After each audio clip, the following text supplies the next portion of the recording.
Good morning, class. Today we'll talk about the family Calciviridae. This is another small family coming under the single-stranded RNA viral group, and it also contains certain important diseases, particularly of swine and felines. So let's just start with the introduction.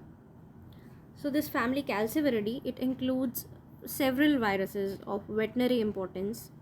First and the foremost is your vesicular exanthema of swine and the closely related San Miguel sea lion viruses.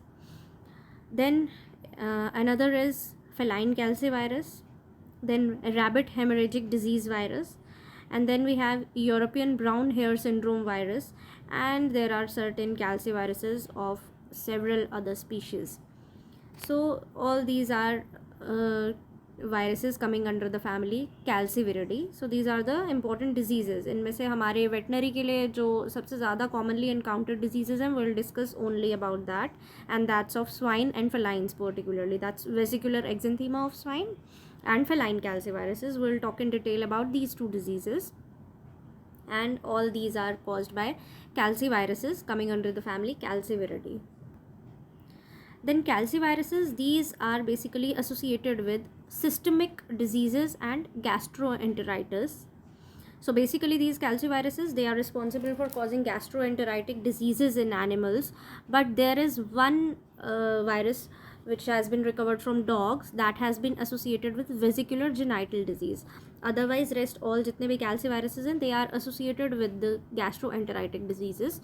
There is only one particular virus from dogs which is associated with vesicular genital disease. And probable calciviruses, they have also been recovered from monkeys, cattle, mink, dogs, chickens, reptiles, amphibians, and insects. So this was about in general about the calciviruses. So basically they are causing gastroenteritic diseases in animals. आपको कुछ ना पता हो तो at least नाम से you should know that they are affecting which system, or in general they are causing which systemic disease, particularly if they are affecting gastroenteritis, I mean they are affecting GIT, or that's respiratory viruses that's affecting your mainly lungs or respiratory system, or if it is affecting reproductive tract. So you should know that which virus is having particular affinity towards which organ system or which system of the body. Now calciviruses in Latin, the calyx means cup. Why they have been given this name? Because they have cup shaped depressions on their surface. If you wanna see this by electron microscopy, as it is visualized by electron microscopy, the surface of virions, calcivirus के जो virions हैं, these surface, they have some cup shaped depressions. That's why they have been given this name calci. That's calyx means cup. So through electron microscopy you will see certain cup shaped depressions on the surface of calcivirus virions. Now talking about the general properties of calciviruses, their virions, they are approximately 27 to 40 nanometers in diameter. They are icosahedral in symmetry, and they are non-enveloped viruses. So basically these are non-enveloped, having icosahedral symmetry, medium size particles, and 27 to 40 nanometers in diameter. The genome, it's consisting of single molecule of linear positive sense single stranded RNA. So it's an RNA virus. Replication will take place in the cytoplasm of the infected cells, and virions, they are released by cell lysis. Many calciviruses, they have not yet been cultured.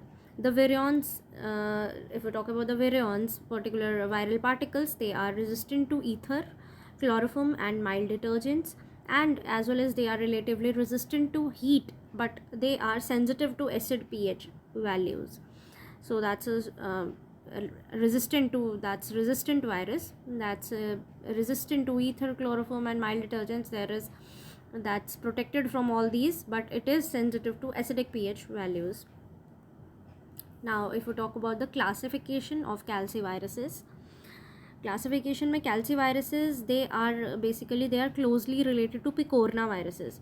So they were formally grouped within the family Picornaviridae. Earlier they were classified under the family Picornaviridae. Currently this is a separate family that's been given name Calciviridae. Now this family, it is divided into 4 genera. These 4 genuses, they come under this family Calciviridae. First is Vesivirus, Lagovirus, and there are 2 unnamed genera which are basically of humans. These genera are of human calciviruses, which have been given name, which are referred to as Norwalk-like viruses and Sapporo-like viruses. So these 2 are basically human calciviruses. Other than that, we have Vesivirus and Lagovirus. These are the 2 genus important for our veterinary or for animals particularly. Calciviridae में 2 genera we'll talk about, that's Vesivirus and Lagovirus. Now this genus Vesivirus, it contains vesicular exanthema of swine virus, the type virus of the family. This vesicular exanthema is the main type virus of the family Calciviridae. San Miguel sea lion virus and feline calciviruses. So basically हम जो which we are going to talk in detail, that's vesicular exanthema and feline calciviruses, they are caused by the genus Vesivirus.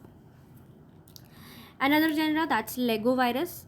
Lagovirus genus, it contains 2 viruses of lagomorphs, particularly rabbits. So they are causing rabbit hemorrhagic disease, that's rabbit hemorrhagic disease virus, and European brown hair syndrome virus. So this is the another genus Lagovirus, which is affecting basically lagomorphs, rabbits and hares में. These are causing rabbit hemorrhagic disease and European brown hair syndrome. So this was about the 2 genera Vesivirus and Lagovirus. In general, clinical infections की बात करें तो they are associated with a wide range of conditions, including respiratory disease, vesicular lesions, necrotizing hepatitis, and gastroenteritis. Infections with the calciviruses, which are frequently persistent, they may be inapparent, mild, or acute. And transmission, it occurs directly or indirectly without any vector involvement. There is no vector involved in the transmission of the disease. That could occur directly or indirectly. Transmission is both ways. And they are basically associated with conditions having respiratory problems, vesicular lesions, hepatitis, and gastroenteritis. So these are the clinical infections. Then we'll start in detail about the first disease caused by the genus Vesivirus, that's vesicular exanthema of the swine. This is the first disease that's caused by the type virus of this family Calciviridae. Now this disease, vesicular exanthema of swine, it was first recognized in Southern California in 1932, and it caused concerns because the disease it caused was similar to foot and mouth, FMD, the virus which is still the prototype of the family, and this was eradicated in 1956. So that's been eradicated. And this disease is an acute, highly contagious disease which became widespread throughout the USA during 1950s. Now there is a reservoir of the virus which exists in the marine animals. In 1972, the San Miguel sea lion virus, SMSV in short, it was isolated from California sea lions which had developed vesicles on their flippers. So a reservoir of this virus, it exists in marine animals as well. Premature parturition occurred in infected animals. Then subsequently this SMSV, San Miguel sea lion virus, that has been isolated from a number of other marine animals and from the opal eye fish. So this was about the marine species, or the virus isolated from the marine species. These vesicular viruses, they show antigenic heterogeneity. There are basically 13 serotypes of vesicular exanthema of swine virus and 17 serotypes of San Miguel sea lion viruses. इसी का reservoir है that's present in marine animals. Now incubation period of vesicular exanthema swine is up to 72 hours, and the course of the disease, it is approximately 2 weeks. Vesicles इसमें आपको that will appear on the tongue, lips, snout, interdigital spaces, and coronary bands. Affected pigs, they are basically febrile and acutely lame. So it will cause a systemic disease that's resulting in fever, febrile condition is there, and lameness is also seen, and vesicles, they appear all over the surface. So this is somewhat similar to that of FMD. Now, although morbidity it is high, mortality it is comparatively low. The disease is clinically indistinguishable from FMD, vesicular stomatitis, and swine vesicular disease. So all these diseases have almost similar lesions, so they need differential diagnosis from each other. Because of its similarity to FMD, vesicular exanthema of swine is important disease. So that's why we are studying this, because this is almost similar to FMD and we need differential diagnosis of this disease from FMD. That's why this is important for your study. You can see weight loss in fattening pigs and mortality in neonatal pigs. They are economically important consequences of the infection. So these are the consequences, that's weight loss in fattening pigs and mortality in neonatal pigs. Then vesicular fluid and overlying flap of epithelium, they are rich in the virus. So if you want to isolate the virus, you need to go collect the vesicular fluid and the overlapping flap of the epithelium. They are particularly rich in the virus. Uske baad we can go for isolation of the virus, and isolates, they can be further identified by ELISA, CFT, immunoelectron microscopy, and virus isolation in pig kidney cell lines. So this was all about the vesicular exanthema of the swine, which is important for you people because it has been eradicated. So these were the important points for you to be taken care of. So just go through this disease. Now, another important disease caused by the same genera, that's vesivirus, that's your feline calcivirus infection. Felines mein the disease caused by vesivirus in felines particularly. Now, infections caused by feline calcivirus, it accounts for about 40% of upper respiratory tract inflammatory disease in cats worldwide. So basically cats which are affected with the calciviruses, they show 40% upper respiratory tract infection or inflammatory signs in upper respiratory tract, and this is present worldwide. Then all the species of Felidae family, they are considered to be susceptible, but the natural disease, it tends to be confined to domestic cats and to cheetahs in captivity. There is a high degree of antigenic heterogeneity among feline calcivirus infection isolates. FCV isolates mein there is antigenic heterogeneity. Then talking about the epidemiology of feline calcivirus infection, although cats of all ages, they are susceptible to infection with FCV, but acute disease, it occurs most commonly in kittens, as the maternally derived antibody, it wanes between 2 and 6 months of age. So cats of all ages, they are susceptible, but particularly kittens may you can see the acute form of the disease. Infected cats, they excrete large amounts of virus in oronasal secretions. Many of the cats, they remain persistently infected after recovery from the acute infection or following subclinical infection, while protected by maternally derived antibody or by vaccination. Then infection, it is maintained in the cat population by these carriers which shed virus continuously from the oropharynx for months and occasionally for years. So infection, that's kind of maintained in these cat populations, because carriers, they particularly shed the virus continuously from their oropharynx for months and even for years. So this was about the epidemiology of the disease. Then pathogenesis mein viral replication, it occurs primarily in the oropharynx. So wherein the replication, this is an RNA virus, it will replicate in the cytoplasm of which cells? Oropharyngeal cells. So primary replication of the virus, it occurs in the oropharynx with rapid spread throughout the upper respiratory tract and towards the conjunctiva. A transient viremia also occurs. Then infections, they range from subclinical to severe, reflecting differences in the strain virulence. Now जो इसके virulent strains हैं of FCV, they can cause interstitial pneumonia in young kittens. It's particularly affecting youngs. Acute stages seen in youngs or kittens में. And the virulent strains, if they are affected with the virulent strains of this FCV, they will show interstitial pneumonia. And the virus, it has also been recovered from joints of lame cats. So from joints also this virus has been recovered. Then talking about the clinical signs, incubation period, it is up to 5 days. Clinical signs which are usually confined to the upper respiratory tract and conjunctiva, they are often less severe than those caused by feline herpesvirus 1 infection. So there is also a disease caused by feline herpesviruses in felines. So clinical signs, they are comparatively less severe than those caused by herpesvirus infection. Fever, oculonasal discharge, and conjunctivitis, they are accompanied. These are the main clinical signs. Fever will be there. Oculonasal discharges are there, as the replication, viral replication, it occurs in the oropharynx. So oculonasal discharges are there. Conjunctivitis is there because conjunctivae, they are affected. And these signs, they are accompanied by the development of characteristic vesicles. After that, that's an inflammatory condition, and so that's why vesicles also they develop on the tongue and oral mucosa. After that, these vesicles, they rupture, leaving shallow ulcers.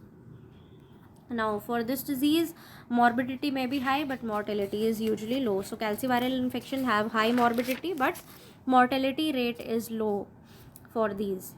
Then stiffness and shifting lameness, which usually resolve within few days, they are sometimes seen during the acute phases of FCV infection or following inoculation with the FCV vaccine. Then an association between the infection with FCV and chronic gingivitis and stomatitis. When infection with feline immunodeficiency virus is also present, that has also been suggested that there is an association between FCV and your feline immunodeficiency virus. That has also been suggested. So these were all about the clinical signs and symptoms you will encounter in these felines. Then for diagnosis part, upper respiratory tract signs and along with the ulcers on the oral mucosa, they are suggestive of infection with the feline calcivirus infection. Now differentiation from feline herpesvirus 1 infection, it requires lab testing. So you need to, if you want to go for differential diagnosis with other relatable diseases, you need to go for lab tests. Feline calciviruses, they can be isolated in feline cell lines. So for isolation, you need to go for isolation in feline cell lines from oropharyngeal swabs. These are the sample materials to be taken. Oropharyngeal swabs you can go for, or you can go for the swabs from lung tissues. After that, isolation may not be etiologically significant because of the large number of carrier animals in cat population. Then demonstration of a rising antibody titer in paired sera samples, that's required for lab confirmation. So you need to go for certain immunological tests after the isolation and after the initial isolation of the virus. Then talking about the control of the disease, vaccination and management practices, they are the first and foremost things to be taken care of if you want to control a disease. Vaccination and management practices which are aimed at reducing exposure to the virus, they are the main methods of control. Inactivated vaccines for parenteral administration and modified live vaccines for either parenteral or intranasal administration, they are available for this calcivirus infections. Now, although vaccination, it protects effectively against the clinical disease, it does not prevent subclinical infection or the development of a carrier state. So you need to go for combination of vaccination plus management strategies should be there. Effective management of cat population should be there. So this was about the feline calciviral infection. Now last I have given a table showing calciviruses of veterinary importance. You need to know about the names of the viruses, in short about what they are causing, like vesicular exanthema we have talked about in detail. San Miguel sea lion viruses जिसकी 17 serotypes हैं, and vesicular exanthema की there are 13 serotypes. That's mainly San Miguel is associated with the cutaneous vesicles in marine animals, in San Miguels, in pinnipeds. When inoculated into pigs, it causes vesicular exanthema. So that's a relatable strain, a relatable virus. Feline calcivirus is we have talked about in detail. Other than that, we have lagoviruses causing rabbit hemorrhagic disease virus. That's mainly host is European rabbits, wherein there is acute fatal disease in European rabbits which are over 2 months of age. Then we have European brown hair syndrome virus. Basically, they are lagovirus. It's causing infections in European rabbits in here. So this is also related to rabbit hemorrhagic disease virus.